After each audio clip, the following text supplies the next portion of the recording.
বিসমিল্লাহির রহমানির রহিম। মাননীয় সংসদ সদস্যবৃন্দ, আসসালামু আলাইকুম। ফ্যাসিবাদের নির্মমতার শিকার অসংখ্য মানুষের কান্না আর হাজারো প্রাণের আত্মত্যাগের মধ্যে দিয়ে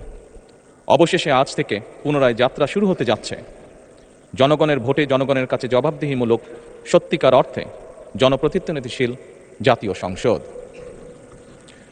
বাংলাদেশের জাতীয় সংসদের রাজনীতির এই ঐতিহাসিক মুহূর্তে আমি আল্লাহর দরবারে শুকরিয়া জানাই, যার অশেষ রহমতে আমরা একটি ন্যায়ভিত্তিক গণতান্ত্রিক মানবিক বাংলাদেশ প্রতিষ্ঠার লক্ষ্যে যাত্রা শুরু করতে পেরেছি। 1971 সালের স্বাধীনতা যুদ্ধের থেকে শুরু করে 2024 সালের দেশ এবং জনগণের স্বাধীনতা রক্ষার যুদ্ধ সহ এই পর্যন্ত দেশে গণতন্ত্র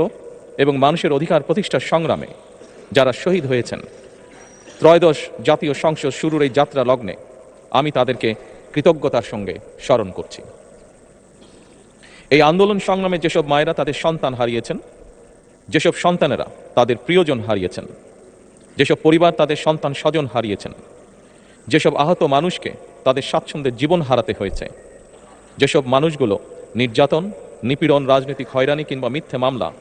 শিকার হয়ে সর্বস্ব হারিয়েছেন, আমি তাদের সকলের অবদানকেও কৃতজ্ঞতার সঙ্গে স্মরণ করছি। দেশের ছাত্র জনতা, কৃষক, শ্রমিক, শিক্ষক, কবি, সাহিত্যিক, সাংবাদিক, চিকিৎসক, প্রকৌশলী, আইনজীবী, কামার কুমার, জেলে তাঁতি, গাড়ি চালক, ব্যবসায়ী এবং সরকারি বেসরকারি চাকরিজীবী, গৃহিণী, সারা দেশে গণতান্ত্রিক রাজনৈতিক দলের নেতা কর্মী সমর্থক তথা সর্বস্তরের সকল শ্রেণী পেশার মানুষ যাদেরকে গুম, খুন, হত্যা,